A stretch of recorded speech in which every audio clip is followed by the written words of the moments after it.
Ready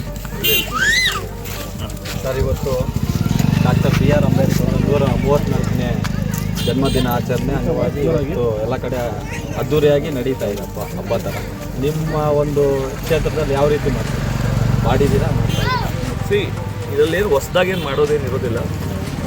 ಈ ಕ್ಷೇತ್ರದಲ್ಲಿ every ವರ್ಷ ನಡೆಸ್ಕೊಂಡು ಬರ್ತಾನೆ ಇದ್ದಾರೆ. ಅಂಬೇಡ್ಕರ್ ಜಯಂತಿ ಅನ್ನೋದು ನಮ್ಮ ಎಸ್ಪೆಷಲಿ ಶೆಟ್ಟಿಘಟ್ಟ ಕ್ಷೇತ್ರಕ್ಕೆ ದೊಡ್ಡ ಮಟ್ಟದಲ್ಲಿ ಒಂದು ಹಬ್ಬ ಇದು.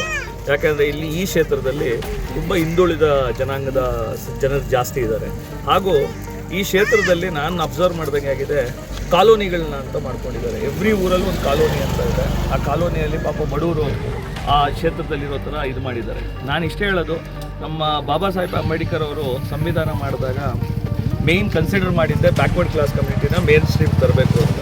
ನಾನು ಹೇಳೋದೇನು ಅಂತಂದರೆ, ಈ ಕಾಲೋನಿಗಳನ್ನೋದು ಹೊರಗಡೆ ಹೋಗಬೇಕು.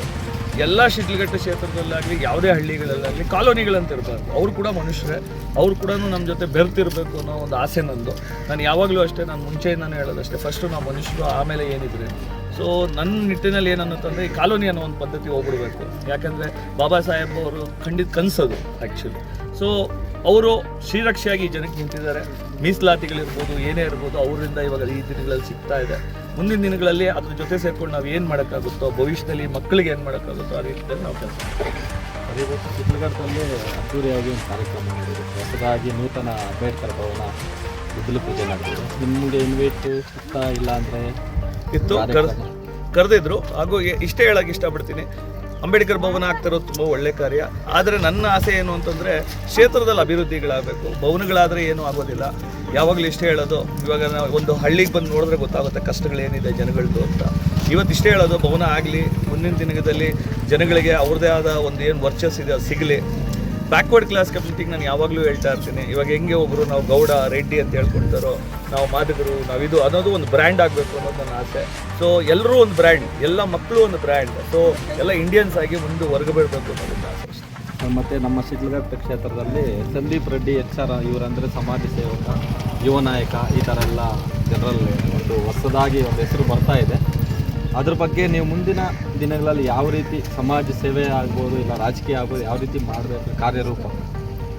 ಇದು ರಾಜಕೀಯ ಅನ್ನೋಕ್ಕಿಂತನೂ ಈ ಕ್ಷೇತ್ರದಿಂದ ಯಾರು ಒಬ್ರು ಎದ್ದೇಳಲೇಬೇಕಾಗಿತ್ತು. ಯಾಕಂದರೆ ನಮ್ಮ ದಿಬ್ಬೂರಹಳ್ಳಿ ಕೆಳಗಡೆ ಯಾರು ಕೂಡ ಒಬ್ಬರು ಲೀಡ್ರ್ ಅಂತ ಅನಿಸ್ಕೊಂಡಿಲ್ಲ. ಇವತ್ತು ಕೂಡ ಅಷ್ಟೇ ನೋಡಿ, ಯಾವುದೇ ನಮ್ಮ ಜಂಗಮಕೋಟೆ ಇರ್ಬೋದು, ನಮ್ಮ H ಕ್ರಾಸ್ ಇರ್ಬೋದು, ಆ ಕಡೆಯಿಂದ ಲೀಡರ್ಸ್ ಇದ್ದಾರೆ. ಈ ಕಡೆಯಿಂದ ಯಾವ ಮೇನ್ ಲೀಡರ್ಸ್ ಅಂತ ಕನ್ಸಿಡರೇ ಮಾಡೋದಿಲ್ಲ. ನನ್ನ ಆಸೆ ಇಷ್ಟೇ, ಈ ಕ್ಷೇತ್ರದಿಂದ ಒಂದು ಲೀಡ್ರು ಯಾರು ಹೊರಗಡೆ, ನಾನೇ ಅಂತಲ್ಲ, ಒಂದು ದಾರಿ ಆಗಿರ್ಬೋದು ಅಷ್ಟೇ. ಯಾರು ಬೇಕಾದ್ರೂ ವಿದ್ಯಾರ್ಥಿಗಳು ಯಾರು ಬೇಕಾದ್ರೂ ಬರ್ಬೋದು, ಈ ಕ್ಷೇತ್ರದಲ್ಲಿ ಮುಂದಿನ ದಿನಗಳಲ್ಲಿ ಕೆಲಸ ಮಾಡ್ಬೋದು, ಅವ್ರ ಕೈ ಹಿಡಿಯೋಣ.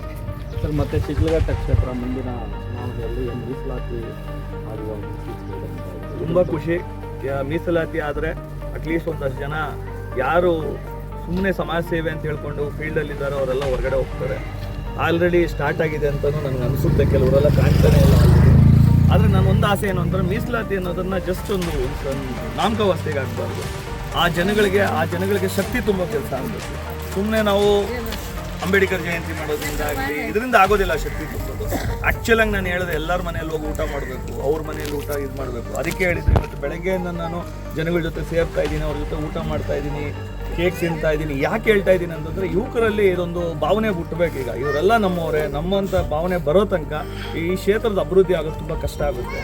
ನಾನು ಇಷ್ಟೇ ಹೇಳೋದು, ಈ ಕ್ಷೇತ್ರ ಅಭಿವೃದ್ಧಿ ಆಗಬೇಕಂದ್ರೆ ಫಸ್ಟು ವಿದ್ಯಾರ್ಥಿಗಳೆಲ್ಲ ಅರ್ಥ ಮಾಡ್ಕೊಬೇಕು, ಈ ಕಾಲೋನೀಸ್ ಅವೆಲ್ಲ ಯಾವುದೂ ಇಲ್ಲ ಅಂತ. ಫಸ್ಟ್ ಅದು ಅಂದ್ಕೊಂಡ್ರೆ ಮುಂದಿನ ದಿನಗಳಲ್ಲಿ ದೊಡ್ಡ ಮಟ್ಟದಲ್ಲಿ ಡೆವಲಪ್ ಆಗುತ್ತೆ. ನಮ್ಮ ಶಿಡ್ಲಘಟ್ಟ ಕ್ಷೇತ್ರ ಮೀಸಲಾತಿ ಕ್ಷೇತ್ರ ಆದ ತಕ್ಷಣ ನೀವಂದಂಗೆ ಎಲ್ಲ ಡ್ರಾಪ್ ಆಗಿಬಿಟ್ಟಿದೆ. ಸಮಾಜ ಸೇವೆ ಬರೀ ಅವ್ರು ರಾಜಕೀಯ ಲಾಭಕ್ಕಾಗಿ ಸಮಾಜ ಸೇವೆ ಮಾಡ್ತಾ ಇದ್ದೀವಿ ಅಂತ ಇವಾಗ ಡ್ರಾಪ್ ಆಗಿಬಿಟ್ಟಿದ್ರು. ಸರ್, ನೀವು ಇವಾಗ ಮೀಸಲಾತಿ ಆದರೆ ನೀವು ಮುಂದಿನ ಸಮಾಜ ಸೇವೆ ಕಂಟಿನ್ಯೂ ಮಾಡ್ತೀರಾ?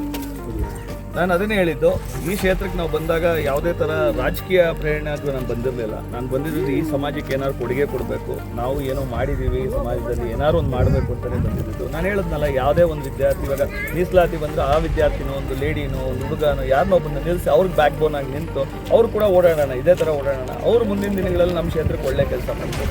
ಸೊ ನಾನು ಇಷ್ಟೇ ಹೇಳೋದು, ಇವತ್ತು ಅಂಬೇಡ್ಕರ್ ದಿವಸ ಎಲ್ಲ ಜನಗಳಿಗೆ ಒಳ್ಳೆ ದಿನ ಆಗಿದೆ. ಎಲ್ಲರಿಗೂ ಶಕ್ತಿ ತುಂಬಲಿ ಅಂತ ಹೇಳ್ತಾ, ಜೈ Bhim.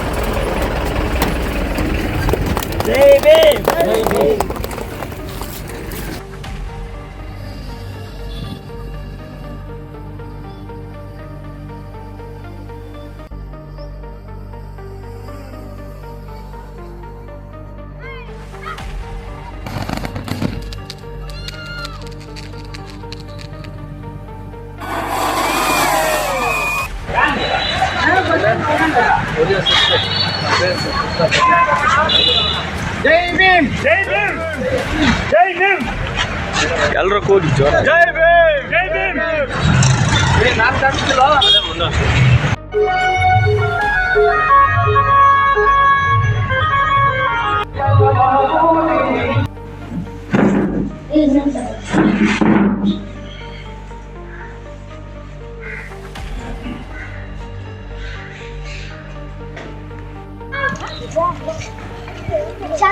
cho kênh Ghiền Mì Gõ để